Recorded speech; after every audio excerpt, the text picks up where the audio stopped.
Hello everyone, let's continue with the Hindu vocab. The first word is immediacy. देखिए, immediacy का मतलब होता है the quality of being quick और इमीडिएट, यानी कि कोई चीज अगर आप बहुत जल्दी करते हैं, बगैर देरी किए करते हैं, उसे हम कहते हैं इमीडिएसी। तो इसका सिनोनिम क्या हो जाएगा? क्विकनेस। एंटोनिम क्या हो जाएगा? डिलेड। आप इसे अपने सेंटेंस में यूज कर सकते हैं। Due to the immediacy of the assignment, the scholar should finish the task right away. The next one is assent. Assent का मतलब होता है किसी चीज को जब ऑफिशियल अग्रीमेंट मिल जाता है ना, तो उसे असेंट कहा जाता है, यानी कि the official agreement to something, आधिकारिक स्वीकृति, तो उसे हम कहते हैं असेंट। तो इसका सिनोनिम क्या हो जाएगा? अग्री। एंटोनिम क्या हो जाएगा? रिजेक्ट। आप इसे अपने सेंटेंस में यूज कर सकते हैं। If mark agrees to the settlement, he will assent by signing his name on the legal document. Discretionary. देखिए, डिस्क्रिशनरी का मतलब होता है it's up to you to decide, यानी कि ना आपके ऊपर है कि आपको वो चीज करनी है या नहीं करनी है, उसे हम कहते हैं डिस्क्रिशनरी, यानी कि विवेकाधीन। तो इसका सिनोनिम क्या हो जाएगा? ऑप्शनल। एंटोनिम क्या हो जाएगा? मैंडेटरी। आप इसे अपने सेंटेंस में यूज कर सकते हैं। जजेस have great discretionary powers. Next one is with hold. देखिए, विद होल्ड का मतलब होता है मना कर देना, रिफ्यूज कर देना, उसे हम कहते हैं विद होल्ड, यानी कि to refuse to give something to somebody. तो इसका सिनोनिम क्या हो जाएगा? रिफ्यूज। एंटोनिम क्या हो जाएगा? परमिट। हेज। हेज का मतलब है, देखिए, अगर आप किसी सवाल का सीधे सीधे जवाब अगर आप नहीं देना चाहते हैं, या अगर आप कतराते हैं ना, तो उसे हेज कहा जाता है, यानी कि to avoid giving a direct answer to a question. तो इसका सिनोनिम क्या हो जाएगा? वीजल। आप इसे अपने सेंटेंस में यूज कर सकते हैं। She hedged when she was asked to support the campaign. The next one is prohibit. Prohibit का मतलब होता है कानून द्वारा किसी बात को मना करना, निषेध करना, प्रतिबंध लगाना, उसे प्रोहिबिट कहा जाता है, यानी कि to say that something is not allowed by law और टू फॉरबिड, उसे कहते हैं प्रोहिबिट। सिनोनिम इसका क्या हो जाएगा? फॉरबिड। एंटोनिम क्या हो जाएगा? परमिट। आप इसे अपने सेंटेंस में यूज कर सकते हैं।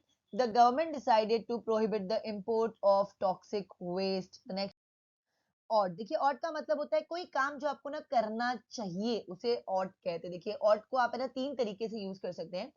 एक ऑट आप यूज कर सकते हैं अगर आपको इंडिकेट करना हो ऑब्लिगेशन या duty. Example, you ought to work harder than that. एक ऑट आप यूज कर सकते हैं अगर आपको इंडिकेट करना हो advice. Example, you ought to wear a rain coat. और अगर एक ऑट अगर आपको कभी ना डिजायर अगर एक्सप्रेस करना हो आपको, तभी भी आप है ना ऑट ना यूज कर सकते हैं। Example, you ought to have been there, it was great. Next one is amend. देखिए, अमेंड का मतलब होता है बेहतर बनाने के लिए जरा सा सुधारना, उसे हम कहते हैं अमेंड।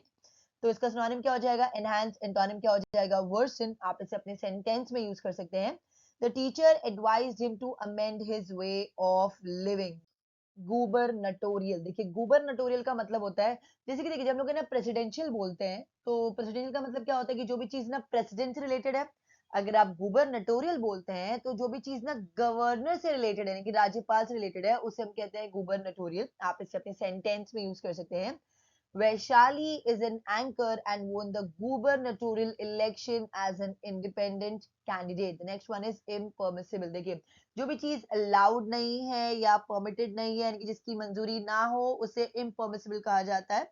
तो इसका सिनोनिम क्या हो जाएगा? फॉरबिडन। एंटोनिम क्या हो जाएगा? अलाउड। आप इसे अपने सेंटेंस में यूज कर सकते हैं। The evidence may be impermissible, but we'll try to use it if we can. The next one is apparent। देखिए, apparent का मतलब होता है वास्तविक जैसा, उसे हम कहते हैं apparent। तो इसका सिनोनिम क्या हो जाएगा? presumed। एंटोनिम क्या हो जाएगा? hidden और unlikely। The next one is alliance। alliance का मतलब होता है मैत्री, संधि, उसे हम कहते हैं alliance, यानी कि an agreement between groups, countries, etc. to work together and support each other, उसे हम कहते हैं alliance। तो इसका सिनोनिम क्या हो जाएगा? pact और treaty। आप इसे अपने सेंटेंस में यूज कर सकते हैं।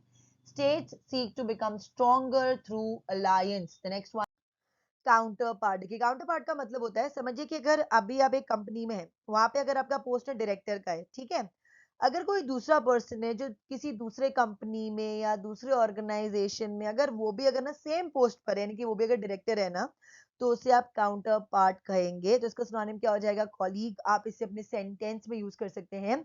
She worked with her counter part in the other office to get the job done. The next one is deterrence. Deterrence का मतलब होता है किसी चीज को रोकना, ऑब्स्ट्रक्ट करना, उसे हम कहते हैं डिटरेंस।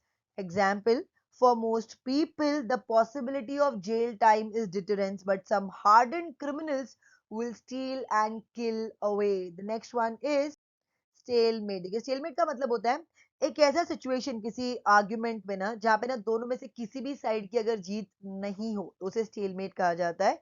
यानी कि situation in an argument in which neither side can win और मेक एनी प्रोग्रेस, उसे हम कहते हैं स्टेलमेट यानी कि गतिरोध। इसका सिनोनिम क्या हो जाएगा? डेडलॉक। आप इसे अपने सेंटेंस में यूज कर सकते हैं।